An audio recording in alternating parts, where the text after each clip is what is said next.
안녕하세요. 캐드라마 이현우입니다. 이재용 삼성전자 부회장이 국민 앞에 고개를 숙였습니다. 삼성 서울병원의 메르스 사태에 대해 대국민 사과와 함께 대책을 내놓았습니다. 변명이나 이유 없었습니다. 이 부회장의 사과 직후 삼성그룹 주식 주가가 일제히 올랐습니다. 이게 우연일까요? 국민 눈높이에 맞춰야 하는 건 정치인만의 의무는 아닌 것 같습니다. 잠시 후에 자세히 알아보겠습니다.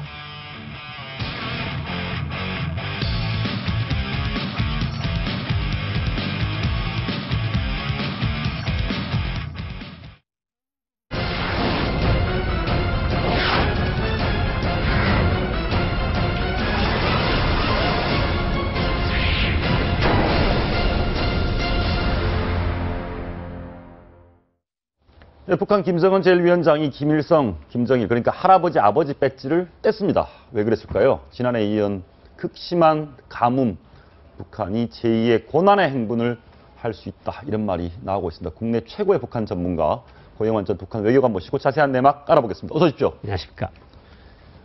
옛날에 북한 관련 드라마 보면 배지 다 달고 있는 건데 예. 김정은이 왜 뗐습니까 그걸? 아버지, 할아버지 배지를? 그러니까 저게 다 김정은의 미숙성을 보여주는 건데. 김정은이 미숙해서 그런 거다? 예. 그 김정일이도 저 왼쪽에는 착용하고 있는데 오른쪽에 안 착용 안 하고 있거든요. 최근에 들어와서 6월 달에 들어와서 지금 착용을 안 하고 나오는데 김정일이는 아버지 초상휘장을 한 번도 뗀 적이 없습니다. 김정일은 김일성 초상 배지를 항상 달고 다녔거든요. 그러니까 조선의 뿌리는 김일성이다. 북한 논리입니다. 그리고 그 뿌리를 내가 가슴에 모시고 다닌다. 이게 이제 김정일이었는데 김정일이 죽은 다음에 김정은이가 이제 아버지하고 할아버지가 같이 있는 쌍상, 같이 있는 거를 달고 나왔습니다. 그거는 내가 할아버지, 아버지 뒤를 이어서 이른바 주체혁명 기업을 계속해서 나간다. 이런 뜻인데 어느 정도 지금 자신감이 붙었다고 생각을 하면서 이것을 떼버린 거예요. 그러면 북한 주민들 눈에서 보면 저 왜 상징을 없애버리지? 김일성 조선이라면서 근데 김일성이가 왜 없어지는 거야? 이런 생각을 충분히 할 수가 있는 거고 저 사람은 아니다. 이제는 내가 충분히 할아버지, 아버지 그늘이 없어도 내가 충분히 나라를 통치할 수 있다는 자신감이 발로죠. 자기는. 나름 자신감이 발로인데 북한 사람들이나 북한 지배층에서 보건대는 저 사람은 아버지하고도 다르고 뭔가 이상한 사람이다. 그러니까 그거는 굉장히 안 좋은 건데 김정은으로서는 자기가 나라를 통치를 제대로 하고 할 수 있다는 자신감으로부터 떼버린 거죠. 그게 미숙한 거다? 근데 고영 선생님은 북한에 계실 때 배지 달으셨습니까? 배지는 안 달고 다니면 조선 사람이 아닙니다.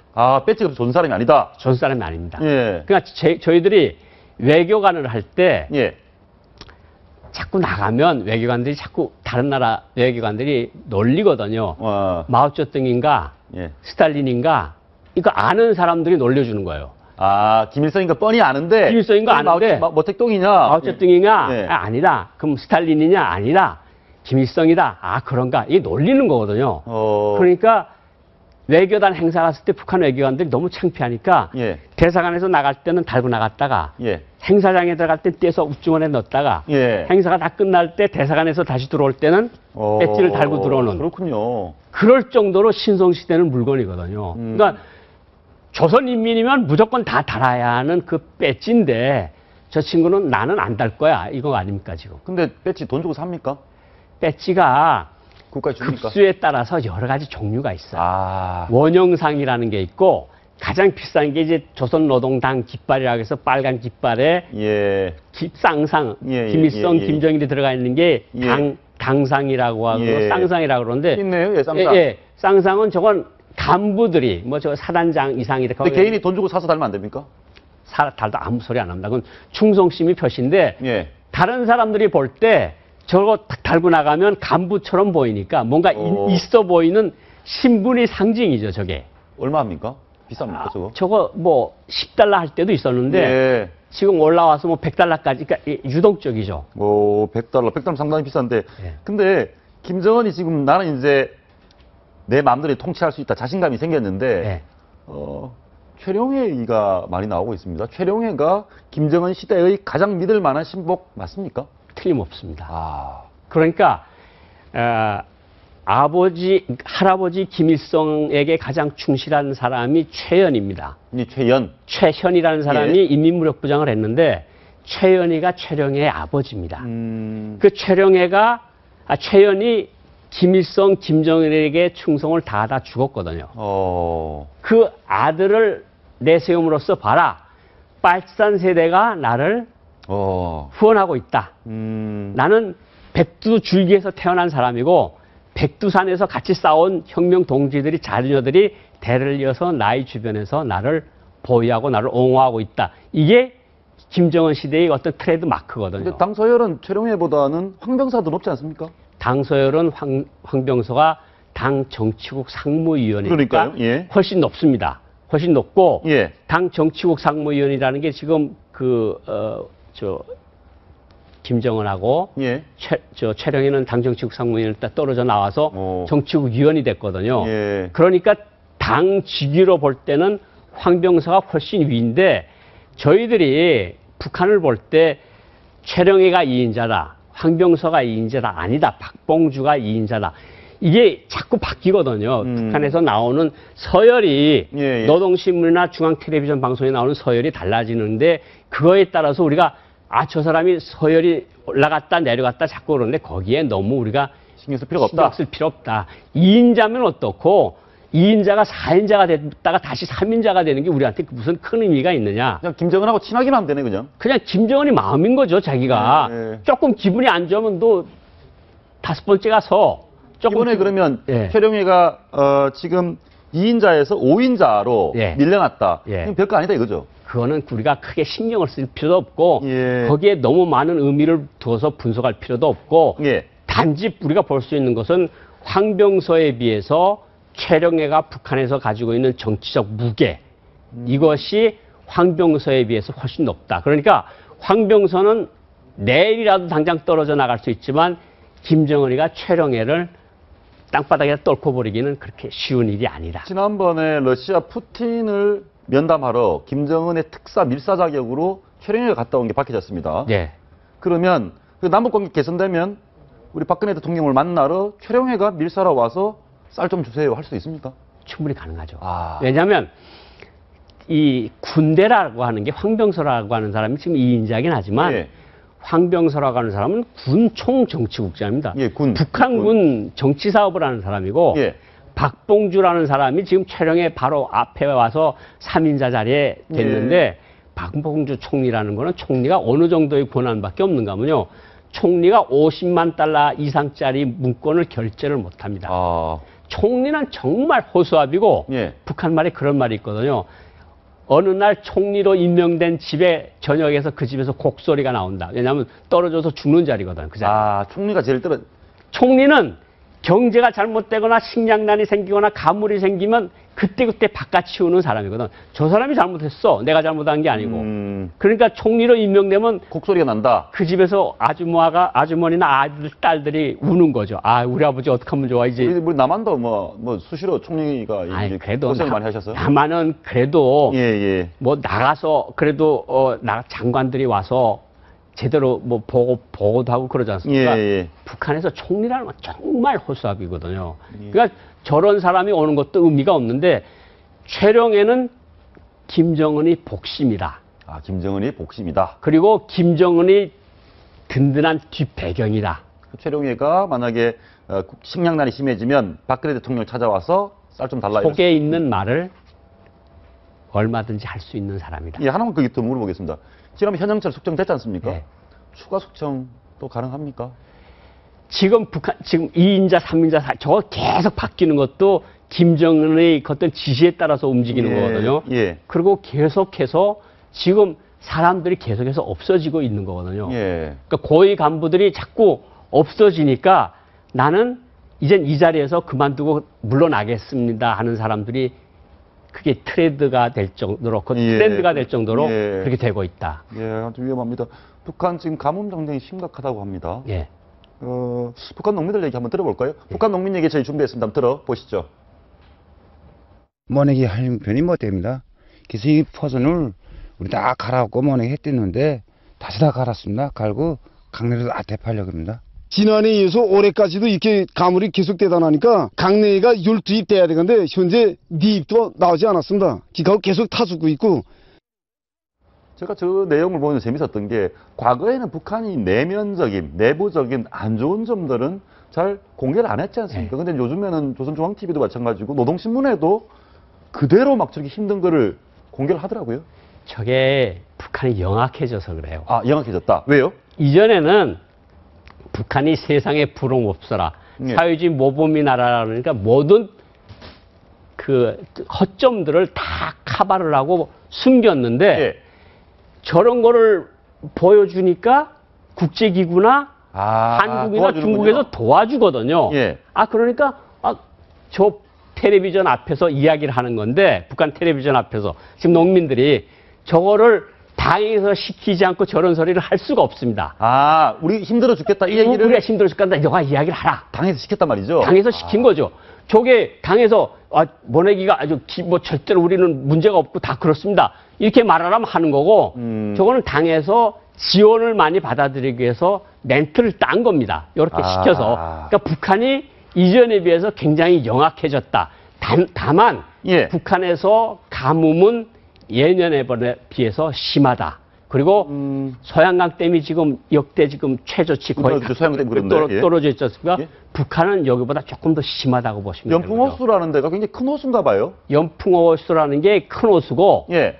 거기에 저기 나오고 있습니다. 왼쪽이 연풍호수 가뭄전인데 오른쪽이 그냥 싹 말라버렸습니다. 아이 물이. 싹 말라버렸어요. 이게 이제 물이 가득 차 있을 때 아주 새파랗게. 예. 저 어디 있습니까? 저기 연풍호수. 연풍호가 평안북도에 연풍호라는 게 있는데 지금 아예 없습니다. 예. 예, 저게 이제 그 김일성이 별장도 있었고 예. 김정은이가 저기 가서 모터스키 제트스키를 탔던 위치기도 한데 저 물이 지금 요건 최근 사진이 아니고요. 예, 예. 지난해 3월달하고 지난해 가을에 찍은 사진이 차이가 납니까? 올해는 더 물이 없다는 거죠. 그 물이 없다. 예. 이러면 식량난 심각해질 것 같습니다. 작년에는 작황이 이제 괜찮았는데. 문제가 뭐냐면요.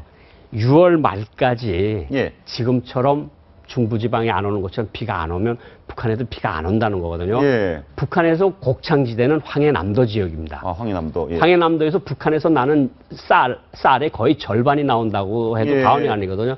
쌀이 하나도 못 나올 수 있다. 그러면 북한에서의 가뭄이 심해지는데 이제 또 7월 달에 들어가서 비가 막 오지 않습니까? 옥수수 강냉이가 거의 안 열렸습니다. 예, 내년 알이 없죠, 뭐. 식량 상황이 더 심각해질 거다. 예. 저렇게 되면 예. 과거 고난의 행군이라는 얘기가 있었는데 지금 제2의 고난의 행군 얘기 나오고 있습니다. 그렇습니다. 그건 북한 사람들이 얘기를 하는 거고요. 예. 그 북한에도 94년도, 95년도, 96년도 고난행군 때 메말랐다가 홍수가 확 치면서 자연재해가 겹치면서 고난행군이 생겼거든요. 그때 많이 죽었죠. 많이 죽었죠. 200 내지 300만 명이 아이고. 죽었다고 황장엽 비서가 와서 이야기를 한 수치거든요. 200만이 굶어 죽었다. 굶어 죽었다. 아사자가. 저 나오는데 아니 어떻게 저렇게 황량할 수가 있습니까? 뭐 물도 거의 없고 나무도 없고 풀도 없고. 그렇죠. 그냥 왜 저렇습니까? 민둥산이죠. 그러니까 올해 비가 계속 안 와서 그러니까 저기 지금 예. 다 마른 거 아닙니까? 저기 지금 완전히 말라버렸는데. 옥수수가 심어져 있어야 될 텐데 예. 그게 말라 있다는 거는 올해 제2의 고난의 행군이 올 가능성이 충분히 있다. 아이고, 너무너무 황량한데. 예. 예. 북한이 물도 그렇게 많지 않은 것 같고, 대책도 없지 않습니까? 결국은. 그렇죠. 이런 어떻습니까? 이번에 남북 관계도 개선을 좀 해야 되는데, 예. 북한이, 우리 남한으로 와서 우리가 몇 가지 사과하고 할 테니까 예. 쌀 좀 주세요 해서 우리가 좀 쌀을 좀 주고, 그럼 남북 관계 개선도 되고 좀 좋은 거 아니겠습니까? 뭐 남북 관계 개선뿐만 아니라 우리가 굶주리는 북한 주민들을 도와주고 예. 북한 주민들은 또 그 고마움을 마음에 새기고 예. 그러면서 대남척 개심이 완화가 되고 예. 다 좋고 다 좋은 거거든요. 예. 그런데 북한이 과연 예. 우리한테 손을 내밀까 아니면 중국에다 손을 내밀까 아니면 예. 국제사회에 손을 내밀까는 조금 더 두고 봐야 할 것 두고 같습니다. 봐야 한다. 그렇지만 남북관계에 어떤 모멘텀이 생기는 것만은 예. 사실입니다. 근데 주면 옛날에는 뭐 쌀을 주면 군량미로 전용을 할 거다, 뭐 다른 데 팔아먹을 거다, 뭐 남한에서 줬는데 중국에서 받아왔다 거짓말 할 수도 있는 거 아닙니까? 북한에서 항상 어떤 이야기를 해왔는가 하면요. 중국에서 돈 주고 사왔다. 예. 한국에서 준 쌀이 알려지는 경우에 소문이 확산되는 경우는 장군님이 예. 호령을 하니까 적들이 무서워서 갖다 바쳤다. 갖다 바쳤다. 바로 이것은 우리 전리품이다. 예. 이런 식으로 사람들한테 많은 교육을 시켰거든요. 그런데 저는 그렇게 생각을 합니다. 가능하면 한국에서 준 물건이라는 것이 알려지는 조건이면 50만 톤이고 100만 톤이고 전혀 문제가 없다. 한국에서 가져왔다는 걸 북한 주민들이 알게. 네. 그게 소 단위로 2kg, 5kg, 10kg 정도로 포장을 해서 예. 북한 주민들한테 가면 고맙게 여길 거 아닙니까? 아니, 그런데 좀 걱정이 뭐 제2고난의 문 얘기하니까 지난번에 뭐 로리팩상 받았다는 북한 내부 다큐멘터리 영상을 보니까 예. 여전히 이런 뭐 꽃제비들도 많고 길거리에 유랑하는 아이들이 너무 많더라고요. 예. 예. 지금 예. 북한을 보면 이 한국 사람들이 헷갈리는 게 저기 나오고 있는데 참 너무 저거는 착하더라고요. 지방의 모습이고 예. 평양의 진짜 모습이고 예. 평양은 쇼윈도우고 예. 그거는 정말 보여주고 저 싶은 사람들 것만 보여주는 길거리에서 거고. 뭐 합니까 저렇게? 저거 지금 뭐 저 무슨 집단 노동을 나간 것 같고 예. 그러니까 저기서 이제 흙을 파고 모래 자갈 채취를 하고 뭐 이런 거고 지금 여기 지금 기차거든요 저기. 예. 예. 그러니까 뭐 가기다 뭘 갖다 실는 예. 뭐 자갈이나 모래 같은 것을 퍼서 실는 것 같기도 한데 예. 어쨌든지 간에 북한에서 저런 꽃제비나 사람들이 굶고 그런 것들은 예. 지방에서는 계속해서 만연되고 있다. 예, 지방에서 만연되고 있다. 저 모습이 지금 현재도 북한의 지방의 모습이라 저 아이들 같은 경우에 보면 예. 좀 굉장히 참 길거리에 저렇게 있고 저 필름은 조금 몇 년 전 된 건데 그렇죠. 수상받은 예. 몇 년 전 건데 지금도 지방에 가면 저 모습이 저 모습이다. 그대로 있다. 예. 예. 북한 저런 문제, 특히 인권 문제 관련해서 유엔 인권 사무소를 예. 북한 인권 사무소를 우리 서울에 예. 바로 5시에 예. 요 바로 근처에 예. 서울인권사무소가 개소가 되는데 유엔이 북한 인권 사무소를 서울에 짓는데 예. 그것 때문에 북한이 굉장히 화가 나서 유니버시아드 대회도 안 온다 그러고 난립니다. 원래는 예. 북한 인권사무소가 서울에 북한 인권사무소가 한반도에 있어야지 왜 태국이나 그렇죠. 인도나 같은 데가 있는 겁니까? 예. 인권사무소는 탈북민들이 오랫동안 염원해 왔던 거고 정말 북한에서 인권 유린 사태들을 정리를 하고 검증을 예. 하고 계속해서 북한 인권 열악한 인권 상황을 전 세계에 알리는 데 의미가 있는 거를 서울에 예. 만드는 거는 당연한데 이거를 핑계로 해서 유니버시아드 대회에 안 온다는 거는 저는 말이 아니고 그거는 핑계에 불과하고 메르스 때문에 안 옵니까? 메르스 때문에 안 옵니다. 그러니까 인권사무소는 핑계고 네. 실제로는 우리 유니버시아드 갔다가 네. 메르스 걸릴까 봐 안 온다고요? 메르스 걸려서 예. 북한에 가면 의료, 보건 체계가 전혀 없는 북한에서 한꺼번에 수십만, 수백만 명이 감염될 수 있고 지금 자막에는 북한 인권사무소 특집 유대불참인데 사실 속내는 메르스 때문에 안 온다. 메르스 때문에 안 오고 세계에다 대고 3월 달에 와서 약속을 했어요. 한국에 오겠다고. 예. 안 오면 세계에서 뭘 알겠습니까? 저 북한 역시 믿지 못할 나라라 그럴 테니까 저런 트집을 걸어가지고 결국은 메르스 때문에 아니고 예. 인권이고 뭐고 뭐 전쟁 연습 때문에 안 한다는 핑계를 댄 거죠. 메르스 이제 좀 진정되는 조짐인데 왔으면 좋겠는데 예. 저 최근에 북한 노동신문 일면 톱 기사를 하나 봤습니다. 엊그저께 신문인가요? 예. 조금향과 임설 뭐 하면서 하늘의 꽃 예. 여성이 초음속 전투기 조종 힘들 텐데요. 뭐, 이게 일면 기사가 났더라고요. 예, 두 명이 예. 두 명을 만든 것 같습니다. 만들었다. 영웅을 만들어가지고 만들었다. 미그 21이라는 게 러시아가 56년도에 개발한 북한 주력기 중에 하나입니다. 예. 북한이 180대를 가지고 있는데 예. 56년도에 생산하기 시작한 전투기예요, 저게. 그러면 뭐 50년도 넘었네요. 50년도 넘었죠. 근데 저 두 명을 키우라고 작년도 11월 달에 가서 김정일이가 예. 가서 이야기를 했고 그에 따라서 지금 두 명이 비행사가 훈련을 끝내고 미그 21을 몰고 김정은이가 하늘의 꽃이 폈다. 너네들은 하늘의 꽃이다. 최고사령관이 내가 정말 기쁘다 이겁니다. 한번 들어볼까요? 조선중앙TV 내용입니다. 한번 들어보시죠. 나 어린 처녀들이 정말 영타고 하늘의 꽃이라고 건군사에 처음으로 여성 점속 전투기 비행사들이 태어났다고 기쁨이 넘쳐 말씀하셨습니다. 예. 아니 그런데 북한 뭐 연료가 없어서 비행기도 못 뜬다는데 네. 저렇게 하는 이유? 국내 김정은이가 돼서 뭐 지금 장인이 비행기 조종사라는 사람이 이설주 아버지가 네, 이설주 아버지가 그리고 현대전에서는 공군이 절대적으로 필요하다. 정말 중요하다. 그래가지고 공군을 저렇게 띄워주고 공군 부대를 자주 가는 것 같습니다. 예. 근데 뭐 돈이 없는데 네. 저런 게 국민들에게 먹힙니까? 우리 여성 뭐 동지가 뭐 처음부터 전투 조종사다 하늘에 아마 꽂히려면 북한 사람들은 관심도 없을 겁니다. 관심이 저런 거 뭐, 없다. 에이, 저런 거 뭐 또 저 사람 가서 저런 거 하겠죠. 예. 예. 하나 좀 마지막으로 더 네. 물어보겠습니다.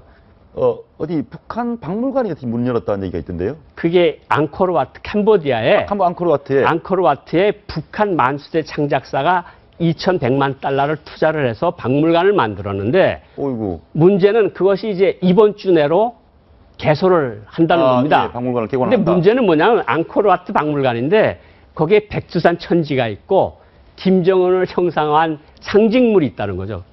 캄보디아 앙코르와트 사원인데 근데 문제는 앙코르와트에 1년에 40만 명의 한국 사람들이 가본다는 거예요. 그 한국인이 그럼 북한 박물관에 가겠네요? 북한 박물관에 가서 북한한테 돈을 주는 것이 1년에 800만에서 1000만 달러씩 평양에 간다는 겁니다. 10년 동안을.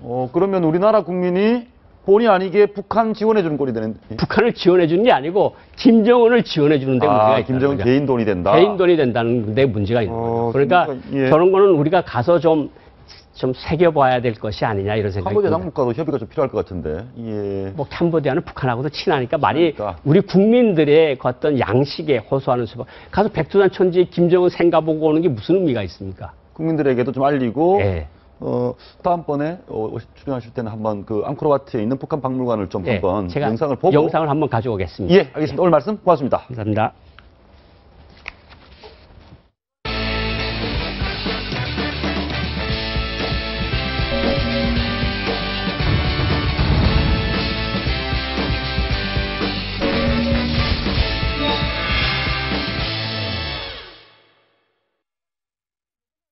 오늘 야당의 심장인 광주에서 새정치민주연합의 1차 혁신안 드디어 나왔습니다. 호남 민심이 변한 이유 문재인 대표 리더십을 지적했습니다. 하지만 파격은 없었다, 내용이 없다 이런 우려가 나오고 있습니다. 조수진 정책차장과 함께 얘기 나눠보겠습니다. 어서 오십시오. 네, 안녕하십니까?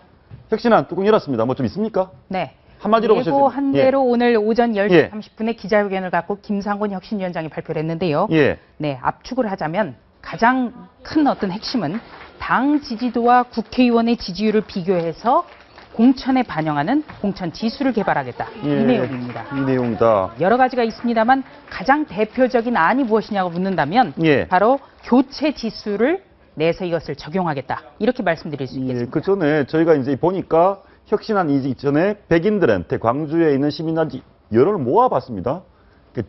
호남이 새정치에 등 돌린 이유를 백인 원탁위에서 진단을 했는데 진단 매우 잘 된 것 같습니다. 문 대표 리더십 얘기를 했고요.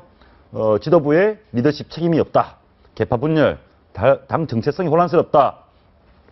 이 분석, 호남이 새정치에 등을 돌린 이유에 대한 분석 백인 진단은 제대로 됐다고 보십니까? 네, 우선 이 호남 같은 경우에는 예. 이 노선과 정체성으로 보자면 좀 중도에 가깝죠. 예. 네, 그리고 노무현 전 대통령이라는 당의 한 축인 지주보다는 그래도 김대중 전 대통령의 노선과 어떤 철학에 상당히 지금도 국감을 갖고 있는 분들이 많습니다.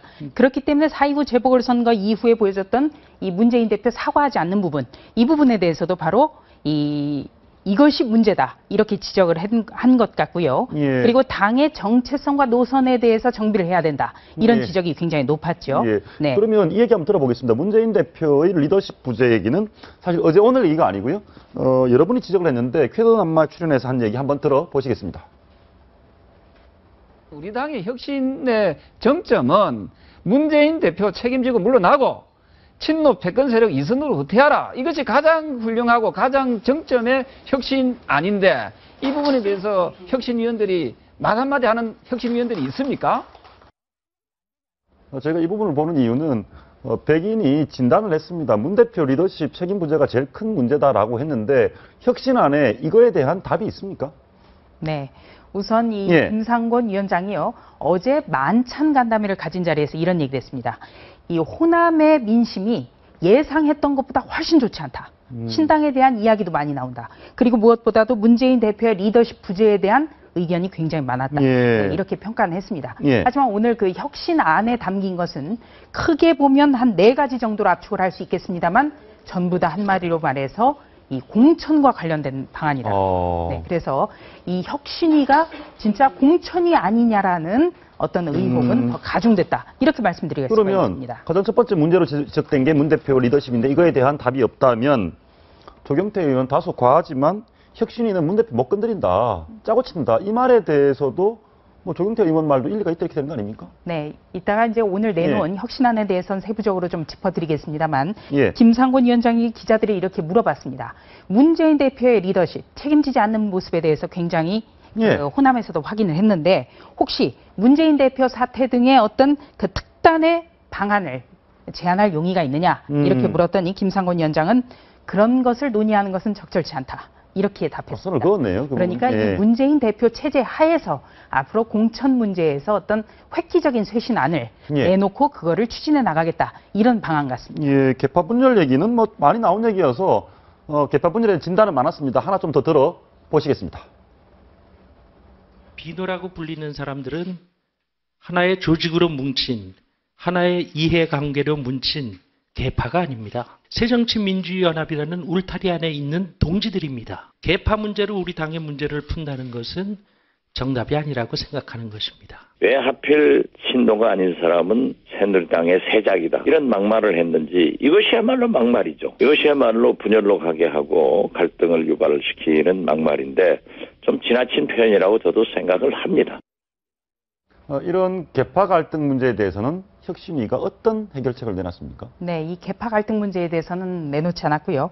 이번에 발표하는 내용을 주제를 당내 기득권 내려놓기로 어떻게 국한을 했기 때문에 당내 기득권 내려놓기를 공천과 연관지어서 내년 총선 공천과에서 다양한 방안을 내놨죠. 그런데 혁신위에 좀 아쉬운 건요. 이 김상곤 혁신위원장이 지난번 여러 차례 말씀드린 대로 김경엽 의원의 이 비노는 새누리당의 세작 이 발언과 어떤 당의 진로에 대한 우려까지 진단하는 그런 방안과 함께 막말로 묶었기 때문에 더더욱이 어떤 친노를 결사옹위하는 그런 기구가 아니냐 이런 비판을 가중시켰지요. 그리고 문재인 대표의 경우에도 이 김경엽 의원의 발언이 뭐 이유야 어떻든 간에 굉장히 파장을 불렀고 당의 가장 그 고질병으로 꼽히는 당내 개파 갈등을 벌려놨기 때문에 수석 사무부총장이라도 즉각적으로 걷어들였어야 된다고 봅니다. 네, 물론 당직 인선이 지금 진행 중입니다만 김경엽 의원은 지금 그 발언 이후에도 당의 수석 사무부총장을 지금 지내고 있습니다. 사과할 생각이 없다고 하고요. 네, 그리고 사과할 생각이 없다고도 했고요. 또 각종 언론 보도에 대해서 언론이 자신의 발언을 왜곡해서 보도하는 바람에 문제가 커진 거다. 아무런 논란이 없는데 언론이 부추겼다. 이런 주장을 펴고 있습니다. 그리고 일부 언론에 대해서는 언론중재위에다가 신청한다고까지 얘기를 했다가 어떤 이유에서인지는 모르겠습니다만 다시 철회는 했지만 이런 일련의 모습도 굉장히 좋지 않고요. 또 이 김경엽 의원이라는 어떤 최측근에 대해서 전혀 어떤 경고의 움직임을 보이지 않고 있는 문재인 대표. 과연 리더십이 있는 사람이냐. 또 당내 친노의 수장에서 깨어나야만 당내 개파가 치유될 수 있다라는 목소리가 굉장히 높은데 이런 태도라면 친노의 수장이라는 비판을 떨쳐낼 수가 없는 거죠. 그 부분은 사실 정체성과도 연결이 되는 것 같습니다. 정체성. 지금 새정치민주연합 내의 정체성 부분은 다소 강성, 운동권, 친노 이런 쪽으로 기울고 있는 게 아니냐 이런 지적이 있습니다. 어떻게 보십니까? 아무래도 그렇죠. 2012년 총선 공천을 바로 한명숙 당시 대표와 이해찬 문재인 전 현직 대표가 지금 함께 했습니다. 그래서 어떻게 보면 이 세 분의 합작품이다. 이렇게 봐도 무관치 않습니다만 어떤 비례대표만 하더라도 각 분야에 어떤 상징성 있는 분들이 아니라 정말 이 어떤 운동권에 치중돼 있는 그렇기 때문에 다양성이 없고 당의 정체성이 뭐냐 하면은 강성 일변도고 이렇게 비춰질 수 있는 가능성이 그때부터 나왔고 지금 그분들이 계속 의원직을 유지하고 있기 때문에 지금 새정치민주연합에서 어떤 변화를 기대하기는 대단히 어려운 구조다. 이렇게 보시면 되겠습니다. 이 제안은 어떻습니까? 제안 한번 들어보시죠. 새정치민주연합의 당명부터 민주당으로 바꾸겠다는 것도 약속드립니다. 어저께 조경태 의원께서 출연을 하셔서 60년 전통 야당 민주당을 잇고 있는 당이고 그 당에 내가 몸담고 있는데 내가 왜 나가냐. 나가려면 친노가 나가지 이런 얘기를 했거든요. 네. 그러니까 60년 전통 야당의 복원 이것이 어떻게 보면 정체성 아닙니까? 네. 정체성 굉장히 중요한데요. 이 정체성을 그렇다면 어떻게 할 것인가? 바로 혁신위에서 제1번으로 당이 가야 될 노선과 정체성을 정비한 뒤에 예. 어떻게 보면 맨 마지막 단계에서 공천 예. 문제에 대해서도 얘기를 했었어야겠죠. 지금 이제 6월인데 내년 4월에 있을 이 총선과 관련한 공천 제도만 열거가 됐기 때문에 예. 어떻게 보면 좀 이 방향 그리고 우선순위에 대한 어떤 그 순위를 잘못 먹인 것이 아니냐 이런 지적이 나올 수밖에 없고요. 예. 또 한 가지는 지금 2012년 총선에서 공천을 받은 분들 그리고 당선된 분들이 현재 의원들인데 이분들이 가만히 있는데 민주당으로의 당명만 바꾼다고 무슨 체질 개선이 그럴 되겠습니까? 수도 있겠네요. 많은 예. 국민들이 예. 만약에 여기서 지금 민주당으로 당명을 개정한다 이 문제를 가지고 갑론을박한다면 정말 한가한 얘기라든가 또는 예. 어떤 화장만 한다고 변화하느냐 주방장이 안 바뀌었는데 간판만 새로 단다고 해서 그것이 예. 어떤 신당일 수 있겠느냐 이런 비판을 분명히 저부터 갈 겁니다. 예. 좋죠. 이건 어떻습니까? 다양성 없는 낡은 정당. 제가 이걸 보고 아니 새정치만큼 다양한 정당이 어디 있습니까? 뭐 친노도 있고 비노도 있고 뭐 호남도 있고 운동권 강경파도 있고 뭐 굉장히 다양한데 다양성이 없다라는 이거는 어떻게 해석을 해야 됩니까? 네, 이 다양성 없는 정당이라는 건 낡은 정당이 바로 이 2012년 총선 공천 직후부터 나왔던 겁니다. 네, 예를 들어서 김대중 전 대통령이 일정 부분 총선에 관여했던 16대 총선만 하더라도 비례대표는 군 출신도 있었고요. 대한간호사 협회장 그리고 중소기업을 대표하는 분들도 있었습니다. 그리고 어떤 대구 경북이나 부산 이런 어떤 당이 어려운 지역을 대표할 만한 분들도 있었습니다. 그런데 지금은 다양한 목소리는 정말 많이 나오죠. 어떤 접점을 찾기가 굉장히 어려울 정도로 목소리는 예. 대단히 많습니다만 어떤 각계각층을 끌어안을 수 있는 예. 어떻게 보면 각계각층을 대표할 수 있는 사람을 찾아보기는 대단히 어려운 구조다. 예. 그래서 어떻게 보면은 한쪽에만 치우쳐 있는 낡은 정당이다. 이런 비판이 나오는 겁니다. 바로 그 점은 이 호남의 백인 목소리에서도 어제 다시 한번 느낄 수가 있었습니다. 예, 이 백인분 중에 진단 중에 일관성 없는 정책과 기준 이 부분은 사실 지난 당대표 경선 관련 좀 지목을 한 것 같거든요. 그 네. 내용 한번 들어보시겠습니다. 지금 제가 저 정치한 지 한 20년 정도 되었습니다만은 전 세계 어느 정당사에서도 예. 경선 과정에 예. 룰을 변경한 나라는 저는 찾아본 적이 없습니다. 그리고 경선하는 도중에 예. 그 중앙대의원 숫자, 선거인단을 변경하는 적도 나는 한 번도 본 적이 없습니다.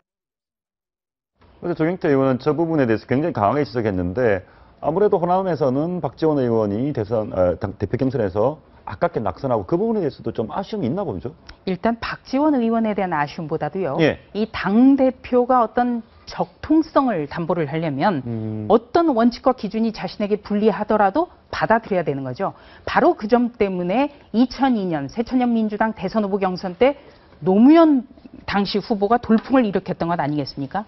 노무현 대통령의 가장 큰 강점, 자신이 불리하더라도 받아들였고 또 양보함으로써 큰 것을 얻는 것이 노무현 대통령의 뜻과 철학이었습니다. 그것을 문재인 대표라는 어떤 노무현 전 대통령을 계승한다는 그 분이 어겼다. 이런 점에 대해서 아쉬움을 지금 지적을 하고 있고요.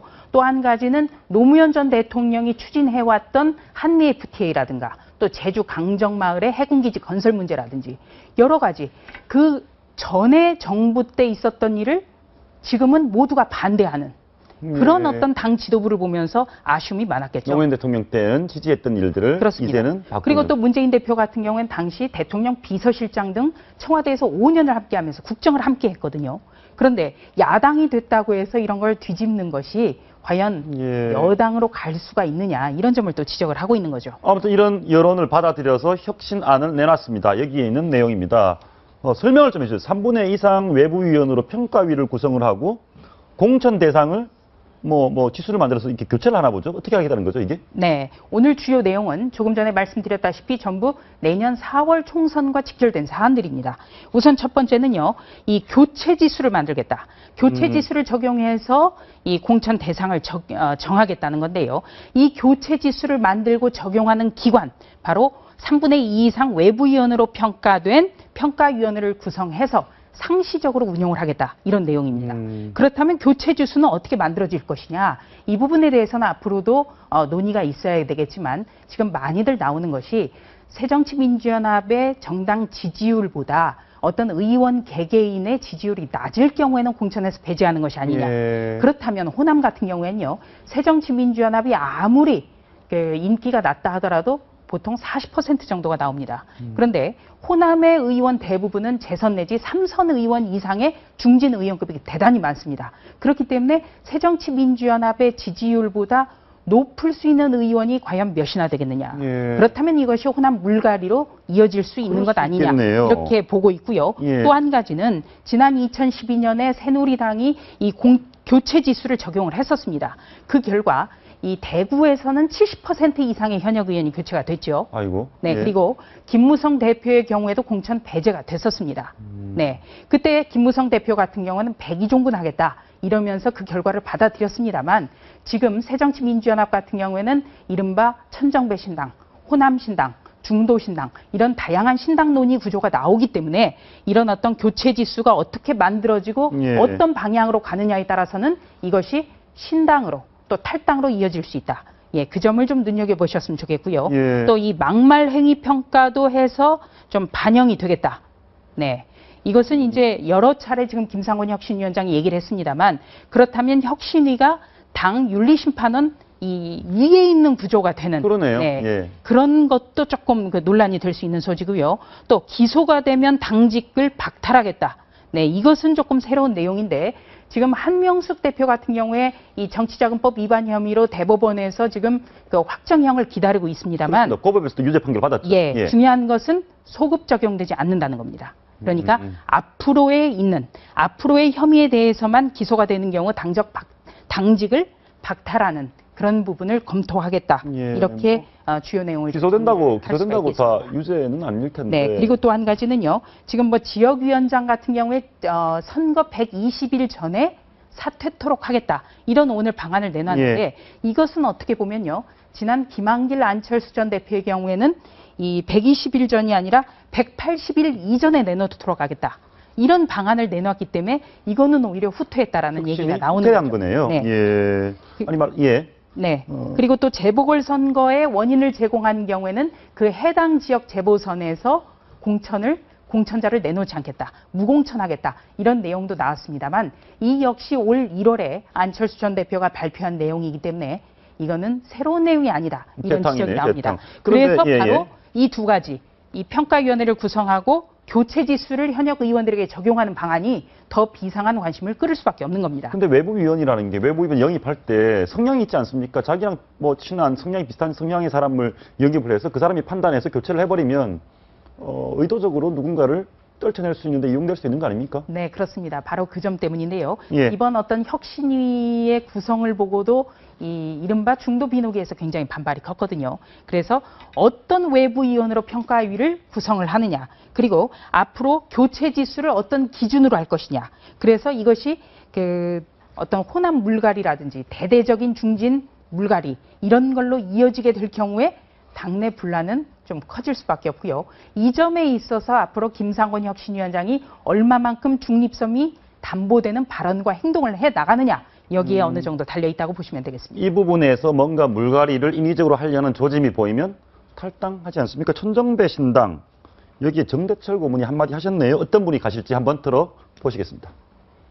정배 의원이 아주 조심스럽고 말을 아끼는 분이기 때문에 여러 가지 특별한 얘기를 들은 것은 없습니다만은 자기가 표현하면 이게 제대로 안 되면 신당에 또 나와야 되겠다는 말을 의지를 표명하더라고요. 그래서 당장 하는 거냐 그랬더니 저거 좀 두고 보겠다 이제 그러더만요.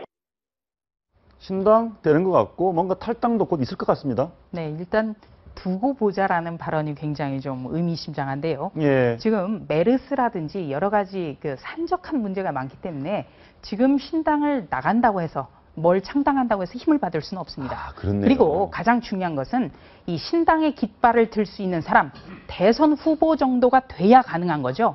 그렇지만 천정배 의원 같은 경우에는 냉정하게 평가해서 어떤 이 대선 후보감이다. 이렇게는 평가되지가 않습니다. 그렇죠. 그렇다면 뭔가 명분이 있어야 되는 거죠. 어떻게 보면은 이 친노 정당이 되기 때문에 어쩔 수 없이 나갈 수밖에 없었다. 네, 이런 어떤 명분이 주어져야 되는 겁니다. 예. 그렇기 때문에 좀 두고 보자는 것이고요. 내년 4월 총선, 그렇다면 총선을 한 6개월 정도 앞둔 올 10월 정도가 어떤 신당 창당을 가늠할 수 있는 1차적인 분기점이 될 것 아니냐 이렇게 보고 있고요. 나갈 사람이 거론도 되고 있네요. 네, 예. 또 한 가지는 조금 전에 이제 정대철 상임고문이 광주 3선인 박주선 의원을 거론을 했습니다. 박주선 의원의 경우에는 문재인 대표라든지 이 친노에 대해서 가장 강하게 비판을 해온 분이기도 하고요. 예. 또 이번 10월에 재보궐선거에서 광주 동구, 그러니까 박주선 의원의 지역인데 이 지역의 기초단체장 보궐선거가 열립니다. 만약에 기초단체장 보궐선거에서 새정치민주연합 후보보다 어떤 무소속으로 등장한 분이 당선이 될 경우에는 예. 어떻게 보면은 지역의 민심은 새정치민주연합을 떠났다. 이런 어떤 탈당의 명분이 되지 그럴 않겠습니까? 수 있겠네요. 예. 그래서 아마 정대철 상임고문이 여러 각도에서 10월을 얘기하는 것 같습니다. 10월 얘기했다. 10월 때까지 기다리면서 지켜봐야 될 것 같습니다. 잠시 후에 대화 이어나가도록 하겠습니다.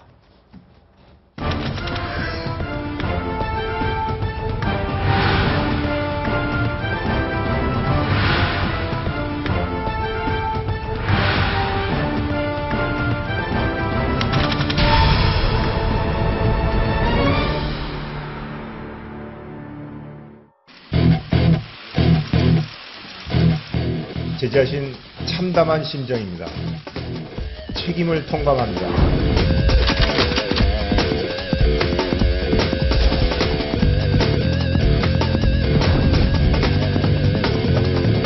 또 어떻게 보면은 이른바 비박과는 이제 강을 건넜다. 저는 이렇게 봅니다.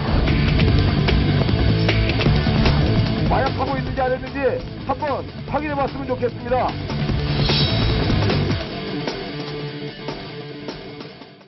세월호 국민대책회의 공동운영위원장 박 대통령을 향해서 막말을 쏟아냈습니다. 마약하고 있는 건 아니었냐.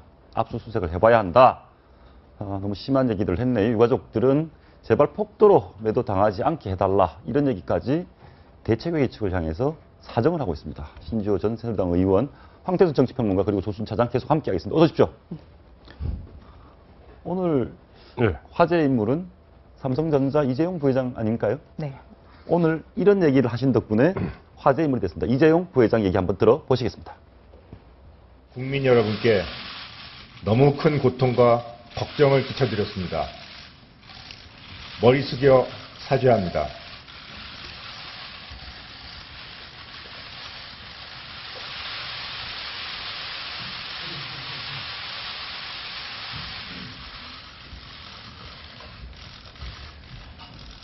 특히 메르스로 인해 유명을 달리하신 분들과 유족분들, 아직 치료 중이신 환자분들, 예기치 않은 격리 조치로 불편을 겪으신 분들께 죄송합니다. 저희 아버님께서도 1년 넘게 병원에 누워 계십니다. 환자분들과 가족분들께서 겪으신 고통과 불안 조금이나마 이해하고 있습니다. 환자분들은 저희가 끝까지 책임지고 치료해드리겠습니다. 어떻게 보셨습니까? 저렇게 하는 게 당연한 거죠? 예. 당연한 거죠. 사실은 뭐 예. 얼마 전입니다만은 이제 이인영 부회장 같은 이재용 부회장 보면은 마침 삼성 서울병원에 가서 당시 보면 그 타스크포스들이 나와 있지 않습니까? 그 자리에서 예. 1차 아마 사과를 했어요. 그리고 또 삼성 사장단도 사과를 했습니다만은 예. 아무래도 주변에서들 이야기가 아무래도 사안이니만큼 또 이재용 부회장 같은 경우는 지금 삼성생명 공익재단 이사장 아닙니까? 그렇죠. 예. 이사장 자리를 갖다 지난 5월 초에 받았다고요.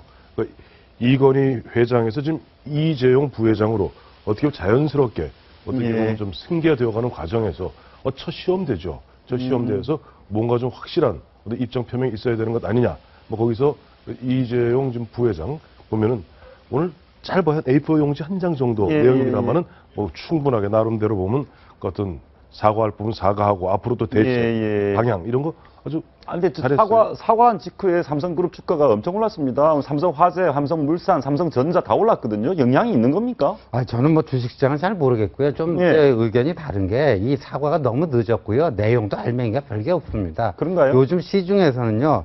이재용하고 이부진하고 남매 맞냐 이런 얘기까지 나와요. 그러니까 뭐였냐면 왜 여동생의 반만큼도 못하느냐 그런 얘기인데요. 지금 오늘 사과하는데 사과의 핵심적 내용 자체가 빠져 있어요. 이거를 알아야 됩니다. 거기 강남구 일원동이 원래 그린벨트였어요. 그린벨트를 해제해주면서 삼성병원을 설립 허가를 내줬는데 그 당시 조건이 공익병원으로 운영했으면 좋겠다라는 게 당국의 소견이었어요. 그런데 이게 지금 또 삼성생명 공익재단 이사장 아닙니까? 그런데 여기 음압병실 하나 없이 운영을 했다는 거 아닙니까? 쉽게 얘기해서 돈이 안 되는 거는 하지를 않았어요. 이제는 그 시설을 많이 하겠다 그런 얘기죠. 네, 저도 이 경제부 기자를 해보지 않아서 주가를 잘 모르겠습니다만 지금 우리 사회에서 이 책임지지 않은 리더를 얼마나 우리가 많이 발견했습니까? 그런 의미에서 오늘 그 이재용 부회장의 이 사과 굉장히 저는 주의 깊게 봤고요. 이 이재용 부회장의 이 육성을 들은 것은 전 처음입니다. 아마 많은 기자들이 그런 걸 느끼지 않았나. 찾아보니까 1991년에 이 삼성에 입사한 이후에 처음으로 지금 그 기자회견을 한 겁니다. 그렇습니다. 공식.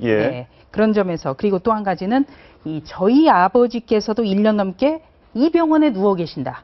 이런 부분이 상당히 좀 감성적으로 다가가기 위한 어떻게 보면 굉장히 조율된 문구 아니냐 그런 생각도 좀 해봤습니다. 근데 삼성서울병원은요 1년에 매출액이 얼마인지 아십니까? 한 7천억 되더라고요. 하루에 한 20억 원 정도 돼요. 근데 그 부분 폐쇄 결정이 좀 늦었잖아요. 우리 정부도 늑장 대응을 했지만 삼성도 늑장 대응을 하고 그 정두렁 감염내과 과장이 국회 메르스 특위가 갖고 이건 국가가 뚫린 거지 삼성이 뚫린 게 아니다. 저는 그걸 보면서요. 그 감염내과 과장 한 개인의 어떤 정서를 대변한 게 아니라 삼성병원 전체의 어떤 그 분위기를 전달한 거라고 보는데 굉장히 오만했던 거죠. 그다음에 폐쇄 결정도 늦게 내렸어요. 그 늦게 내는 원인이 뭐였는지 이게 과연 원장 차원에서 내릴 수 있는 결정이었는지 지금 삼성그룹에서 경영지원 사장이 돼갖고 사실상 그 병원을 경영하기 위해서 파견을 보내고 있지 않습니까? 그런 데서 내린 건지 뭐 그런 부분도 한번 이 사태가 끝나면 철저히 한번 말 나온 김에 그러면 뭐 얘기 하나 더 들어보겠습니다. 동생 이부진 사장 얘기도 오늘 제주도 원희룡 지사 만났습니다. 짧게 한번 보시겠습니다. 이부진 대표님께서 그 영업정지라는 어떻게 보면 우리가 기업으로서는 가장 극단적인 결단이라고 할 수 있는 조치를 아주 과감하게 결단을 해주셔서 그런 점에서 지사님 지도 아래 관계당국 여러분들 다 협조해 주셔서 조금씩 진전을 맡고 있는 것 같아서 정말 다행으로 생각하고 저희 뭐 당연히 저희가 해야 할 일을 했었던 거고 모자란 점은 아닌데 앞으로 제가 잘 협조해서 어긋남이 없도록 열심히 하겠습니다. 우리 제주도민들 또 신라호텔이 같이 손잡고 많이 펼쳤으면 좋겠습니다. 저희가 이 어려움을 좀 극복하면서 경험했던 것들도 놓쳤던 것들 이제 지금 여러 가지 백서를 만들고 있거든요. 저희만 공유할 것이 아니라 주변 관광 식사업소랑 공유를 해서 서로 같이 예방 관리를 할 수 있도록 저희가 최선을 다해서 노력할 예정입니다. 많이 지도해 주시고 가르쳐 주십시오. 근데 보니까 오늘 보니까 이제 이재용 또 이부진 이 두 남매를 이렇게 보면서 지금부터가 정확히 한 22년 전이죠. 1993년에 이건희 당시 회장이 프랑크푸르트에서 그 유명한 발언합니다. 마누라하고 자식 빼고 다 바꿔라. 근데 사실 마누라 빼고 자식 빼고 다 바꿔라는 그런 어떤 이노베이션에 어떤 그 열정들을 갖고 해왔는데 알게 모르게 한 5, 6년, 6, 7년 전부터 삼성 자체 어떻게 매너리즘에 빠지고 그랬던 측면이 있어요. 그러니까 그런 부분에서 앞서 우리 신지호 의원 말씀하셨던 원래 당초 94년에 지었던 당초 이건희 회장이 94년에 삼성 서울병원 만들었을 때 느낌은 그런 느낌이 아니었거든요. 이런 부분들에 있어서 이번에 그 두 남매가 뭔가 하나의 어떤 이제 아버지가 사실 1년 동안 좀 병 중에 계시잖아요. 그런 가운데 자연스럽게 3세 경영으로 넘어감에 있어 일종의 시련이고 시험입니다. 그런 부분을 잘 극복할 것으로 저는 기대해보고 두 남매가 앞으로 어떻게 하는지 잘 지켜보시도록 하고요. 문재인 대표 관련 얘기 지금 사무총장 최재성 사무총장 카드를 포기했습니까? 문재인 대표가? 아직은 포기한 게 아닙니다. 아닙니까? 지금 문재인 대표가 오늘 전라북도를 방문했습니다. 예. 전라북도 교육감을 지금 만나러 갔다가 올라오고 있는데요. 와서 오늘 그 인선을 발표할 가능성이 대단히 높다고 합니다. 아침에 이제 이종걸 원내대표가 기자들을 만나서 이 최재성 사무총장 카드는 물 건너간 것으로 보면 된다.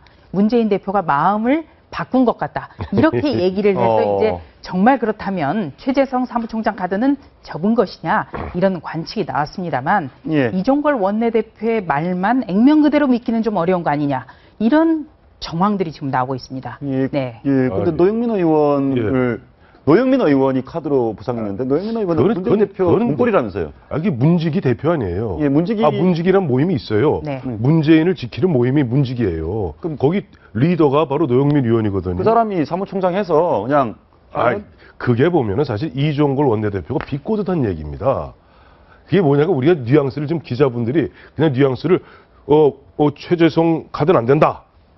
그 대신 누굽니까 이종걸 노영민이나 또 우윤근 두 사람 중에 한 사람 어떻게 했느냐 이렇게 얘기했다 그러면서 얘기하고 있는데 특히 노영민 차라리 노영민 이런 표현을 썼거든요. 근데 그게 무슨 얘기냐니까 이종걸 대표 입장에서는 문재인 대표에게 아니 뻔한 최재성 의원을 갖다가 사무총장 쓸 바에는 왜 차라리 비선 그룹의 리더고 예. 친노의 실세 친문의 실세라는 문직이 대표 노영민 의원 갖다 쓰지.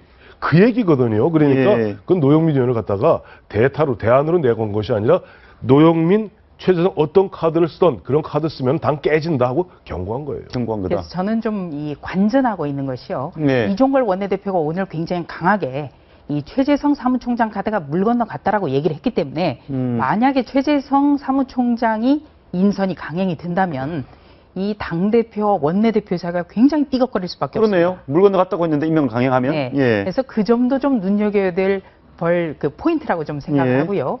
또 이 노영민 의원 같은 경우에는 지금 금방 얘기를 했듯이 이 문재인 대표가 어떤 그 아주 긴밀하게 아주 비밀리에 상의를 하는 몇 안 되는 의원입니다. 예. 그렇기 때문에 지금 이종걸 원내대표 같은 경우에 이 최재성 의원은 범친노 어떻게 보면 친노 직계라기보다 이 486 그리고 정세균 대표 체제 하에서 당시에 핵심 당직을 맡았기 때문에 그냥 범친노를 할 게 아니라 차라리 이 항상 비선 논란에 휩싸여 있는 노영민 의원을 사무총장으로 앉혀서 책임 정치를 해라. 그렇다면 이 비노 진영에서도 더 공격이 쉽지 않겠느냐 이런 점을 내포하고 있는 거거든요. 예. 네. 그 문직이라는 말이 나온 배경이 될 만한 얘기 한번 보시죠. 노영민 의원 얘기와 문재인 대표 얘기가 거의 똑같더라고요. 굉장히 상의를 많이 하나 봅니다. 한번 들어보시겠습니다. 최고위원이 그 직을 수행하는 것은 권리가 아니고 의무입니다. 네, 의무 이행을 가지고서 논란을 벌이는 것은 저희들은 자해 행위다 이렇게 보고 있고요. 의무를 가지고서 그걸 가지고 카드를 삼는다는 것은 말이 안 된다는 뜻이죠. 최고위원이 최고위원회에 참석하고 역할을 다하는 것은 권리가 아니라 의무라고 생각합니다. 선당 구차의 마음으로 당을 먼저 생각해 주시길 당부드립니다. 김민호 의원이 문재인 대표의 브레인입니까? 아니면 온몸으로 사수하는 호위무사입니까? 글쎄요. 일단 바로 저 장면 때문에 굉장히 노영민 의원은 역시 핵심 문고리 이렇게 낙인찍혔는데요. 예. 노영민 의원이 주승용 최고위원에 대해서 오전 아마 7시 반경에 라디오 인터뷰를 한 겁니다. 예. 그런데 오전 9시 그러니까 1시간 반 뒤에 문재인 대표가 당 공식석상에서 거의 같은 얘기를 했습니다. 그렇습니다. 네, 그렇다면 어떻게 보면은 그 가장 긴밀하게 협의를 해서 여기에서 노영민 의원의 머리를 좀 빌리는 것 아니냐 이런 관측이 가능한 거죠. 예. 그리고 또 4.29 재보궐선거에서 4대 0으로 완패한 다음 날이었죠. 오전에 30일 오전에 기자회견을 열어서 이른바 셀프 재신임을 했는데 그 셀프 재신임 기자회견 과정 속에서 유일하게 만난 현역 의원이 노영민 의원이었죠. 그러니까 예. 사실상 문재인 대표의 정신세계에 대해서 가장 강력한 영향력을 가진 현역 의원 아니냐 이런 얘기가 나오는 건데요. 여하튼 저는 지금 문재인 대표는 진퇴양난에 빠졌다고 봅니다. 뭐 최재성이 됐던 노영민이 됐던 이렇게 강행을 사무총장 카드를 강행을 하면요. 비노들에게 지금 당장은 아니겠지만 가을 무렵에 탈당할 어떤 명분을 제공하는 측면이 있고요. 그걸 또 그러니까 본인이 원하는 인사를 밀어붙이지 못했을 때는 당 대표로서 단순히 스타일만 구기는 게 아니라 권위도 훼손되어지는 그래서 근데 이렇게 반대하는데 비노 쪽에서 비노 중에 인물 한 분 삼총시키면 안 됩니까? 그러면은 친노 비노 갈등도 좀 봉합하고 이런 생각인가요? 아니 그 지난번에 그래서 28 전당대회 이후에는 사무총장이 조금 그래도 개파색이 옅은 양승조 의원을 갖다가 사무총장에 앉히고 잘 생각해 보세요. 그 당시 문재인 대표 다른 건 다 양보해도 수석 사무부총장은 양보 못한다. 김경엽 의원이죠. 한 열흘 끌었어요. 결국 관철시켜내거든요. 지금 안철수 대표에게 한번 물어보십시오. 안철수 의원에게. 저 막상 문재인 대표랑 문재인 의원이랑 협상하면 느낌이 어떠냐고. 아마 늪에 빠진 느낌일 겁니다. 이런 부분에서 이종걸 원내대표도 사실은 그런 것을 잘 알기 때문에 계속 못을 바꾸고 가는 거거든요. 못을 박는다. 들어볼 거예요. 이종걸 원내대표가 문재인 대표가 최재성 의원을 임명하지 못하도록 계속 못을 바꾸는 확 박아버렸습니다. 들어보시겠습니다. 저도 말씀드리지만 대표님이 당의 화합과 안전 그리고 앞으로 미래를 위해서 다 껴안을 수 있는 리더십을 아마 발휘할 거라고 믿습니다. 저 말은 최재성 의원을 사무총장에 앉히지 않을 것이라고 믿어 의심치 않습니다. 이런 얘기인데요. 선수 친 거죠. 네. 오늘 광주에서 김상곤 혁신위원장이 당내 기득권을 내려놓겠다. 이런 취지로 오늘 혁신안을 내놨습니다. 아마 문재인 대표도 거기에 부합하는 오늘 행동을 좀 보여줘야만 혁신위의 진정성도 담보를 받을 수 있을 것 같습니다. 그럼에도 불구하고 앞서 김경엽 사무부총장 케이스 마찬가지로 문재인 대표는 만만을 갖다 무릅쓰고라도 최재성 사무총장 카드를 갖다 밀어붙이고 성사시키려고 들 겁니다. 그래야만이 전북의 맹주, 요즘 물론 종로에 와 계십니다만 정세균 전 대표하고 연결고리가 단단한 가운데 혹여 앞서 있을 수 있는 10월경에 어떻게 보면 당의 분란 사태 때 방어해내고 계속 당권을 유지해낼 수가 있거든요. 그러니까 아마 만난을 무릅쓰고도 한번 지켜보시죠. 최재성 카드를 유지하는지 관철해내려고 마지막까지 아마 밀어붙일 겁니다. 야당만 상황이 그런 거 아니겠습니까? 여당도 당정청 불통 갈등 심한데요. 오늘 이상돈 중앙대 교수께서 굉장한 분석인가요? 단언을 했습니다. 라디오에서 나온 얘기인데 한번 들어보시겠습니다. 무엇보다도 대통령이 김무성 대표와 유승민 원내대표 체제를 불신한다. 어떻게 보면 이른바 비박과는 이제 강을 건넜다. 저는 이렇게 봅니다. 저 해석 분석 어떻게 보십니까? 대통령과 비박과는 강을 건넜다. 저에겐 특별히 새로운 얘기도 아니고요.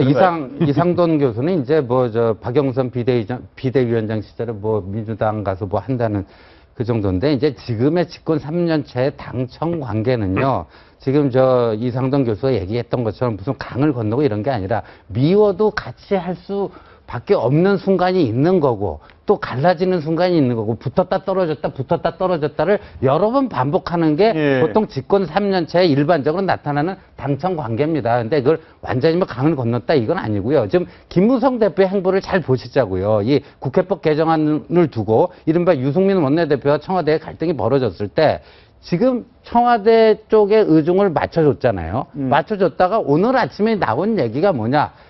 청와대에서 거부권을 행사하지 않았으면 좋겠다. 그러니까요. 김무성 대표는 이제 자기 속심이 나온 거예요. 그러니까 대통령이 상처를 입거나 유승민 대표가 상처를 입고 이게 끝나지 않도록 어떤 절충 중재하는 쪽으로 이걸 접합을 시키고자 하는 게 이제 김무성 대표의 입장이니까 그런 게 이제 어떻게 관철될지는 모르겠어요. 그런데 아마 김무성 대표 쪽에서 노력을 하고 있다고 지금 전해지는데요. 그러니까 김성태 의원, 김무성 대표의 측근이죠. 이분이 요새 무슨 말을 하느냐.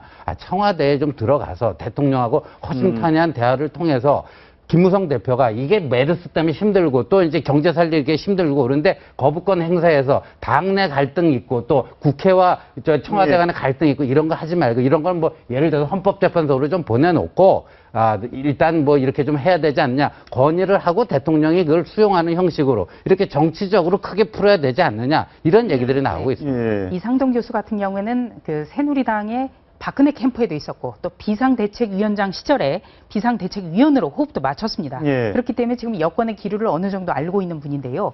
이 당청청 관계가 굉장히 심각합니다. 지난 5월 15일 날 이 국회법 개정안 문제 때문에 이 당정청 열린 이후에 한 달 이상으로 열리지 않고 있습니다. 그리고 유승민 원내대표 같은 경우에는 이 메르스 관련해서 대책이 필요하니 당정청 협의합시다. 이렇게 지난주에 제안을 했습니다만 청와대에서 아무런 답변이 없습니다. 지금 그 정도로 지금 당정청의 관계는 썩 매끄럽지가 않습니다. 지금은 어떤 유승민 원내대표에 대한 불만은 청와대에서 뭐 몇몇 분을 얘기를 들어봐도 교체를 희망한다라고까지 아주 그냥 드러내놓고 얘기를 하고 청와대에서 있습니다. 유승민 바꿔 이렇게. 이번 기회에 정말 바꿔야 된다 이런 얘기도 많이 나오지만요. 지금은 이 어떻게 보면 이 청와대는 당정청에서 가장 위에 어떻게 보면 어떤 갈등이 있더라도 중재를 하고 먼저 대화를 요청해야 되는 그런 상황이기 때문에 지금 어떤 청와대가 어떤 태도를 보일지 이 점을 좀 주목을 해야 되는 겁니다. 알겠습니다. 그런데 여기서 많은 분들이 청와대가 너무 그러지 말고 대화하라 이런 얘기 하고 있거든요. 들어보시겠습니다. 김무성 대표나 유승민 대표를 포함해서 청와대와 같이 한번 머리를 맞대고 같이 이야기를 나눠서 박근혜 대통령과 김무성 대표 간의 허심탄회한 지금 만남이 지금 필요한 상황이죠. 신임 총리님 이 취임을 계기로 당정청 관계도 국민들 안심할 수 있도록 그렇게 빨리 정상 가동되기를 바랍니다. 청와대는 유승민 대표를 왜 그렇게 미워합니까? 이게 미워하는 건 뭐 그럴 수밖에 없죠. 그럴 수밖에 없는데 이른바 이제 배박을 했다. 먼저 친박이었는데 이제 친박을 떠났다. 배박이라고 그래요. 배신했다고 그래요. 그러니까 미워하는 건 알겠는데 지금 청와대의 딜레마는 뭐냐? 지난주 갤럽 조사에서 대통령 지지율이 이제 29%가 나왔단 말입니다. 근데 이렇게 그 거부권을 행사하게 됐을 때 대통령 지지율에 어떤 영향을 미칠 것인가? 물론 유승민 군기잡는 성공할 수는 있어요. 그러나 국민 입장에서 보면은 이 국회법 개정안은요 그렇게 중요한 사안이 아니에요. 메르스 진정 이후에 먹고 사는 민생 경제를 어떻게 살리는가가 중요하지. 이 국회가 더 권한을 갖는가 아니면 행정부가 더 센가 그거는요 일반인들 먹고 사는데 아무 관계가 없는 사안입니다. 근데 그걸 가지고 대통령이 거부권을 행사하는 순간 그게 블랙홀이 되면서 그게 핫 이슈가 되고 이렇게 돼버리잖아요. 그러면 뭐 추경 예산 뭐 이런 것도 순서에서 밀려버리고 그러면요 이게 국민들 입장에서는요 대통령 거부권 행사는요 결코 민생 경제 회복에 바람직하지 않은 선택으로 돼버리면요 유승민 군기잡대는 성공할 수 있을지 모르겠지만 결과적으로 대통령 지지율은 더 떨어질 수도 있다 그런 거죠. 근데 거기서 좀 생각이 다른데요. 우리나라 헌법 53조 2항에서 대통령이 법률안에 국회 의원들이 만든 그 법률안을 갖다가에 대해서 제의를 요구할 수 있게 돼 있는 것. 이게 이른바 거부권이라는 것인데 참고로 프랭클린 루즈벨트 대통령은 12년 재임하면서 635회에 걸쳐서 거부권, 비토권 행사하고 거기에 대해서 미국 의회는 다시 9번에 걸쳐서 의결합니다. 우리도 당장 지난 87년 노태우 대통령, 88년이죠. 노태우 대통령 이후에 32회에 걸쳐서 대통령이 거부권 행사했어요. 그다음에 거기에 대해서 한 차례 국회가 재의결해서 보냈을 뿐입니다. 그런데 우리가 지금 착각하는 게 대통령이 어떻게 보면 제의 요구하는 부분이 무슨 큰 민주주의에는 도전으로 착각들 하시는데 그거 아닙니다. 대통령의 제의 요구권은 뭐냐니까 미국도 우리나라도 마찬가지로 입법권 남용의 소지가 엄청 있습니다. 현실적으로. 그와 같이 왜? 국회라는 것은 우리도 마찬가지고 선진국도 마찬가지고 약간 표퓰리즘적으로 흐를 가능성이 있거든요. 그래서 입법권을 남용해서 보냈을 때 대통령 입장에서는 그것을 제의해라. 그렇게 얘기하는 것이고 이걸 갖다가 단순히 유승민 원내대표를 갖다가 뭐 군기 잡고 안 잡고 이 문제가 아니라 실제 보면은 바로 권리다. 아니 권리 문제가 이것이 만약에 이 문제가 당장 보면은 대한민국의 유수한 헌법학자들 간에도 이것이 위헌이다 아니다 말들이 있지 않습니까? 이런 법을 만드는 게 아니에요. 법이라는 것은 명쾌해야 되는 것이 이렇게 보면 논란의 소지가 있는 법을 갖다 왜 만들고 거기에 대해서 당연히 논란의 소지가 있으니까 대통령은 제의를 요구해야 되는 거죠. 그 부분 알겠는데 결국 그러면 대통령이 기대할 수 있는 건 서청원 대표, 서청원 최고위원밖에 없습니까? 어제 재미있는 영상이 있었습니다.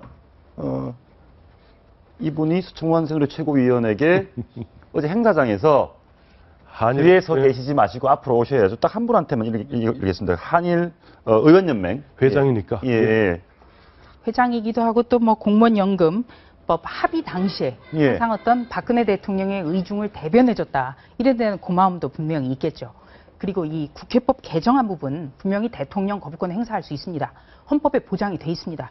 그런데 이 부분을 두고 지금 정치권에서 러시안 룰렛이라는 평가도 나오거든요. 그러니까 어떤 경우의 수를 쓰더라도 이거는 대통령이나 여당에 이건 독이 될 거다라는 겁니다. 지금 메르스 전국에서 초동 대처를 너무나 못했습니다. 이런 상황에서 대통령 거부권 행사하면 이거는 헌법적 권한이다 하더라도 비판받을 소지가 굉장히 있고요.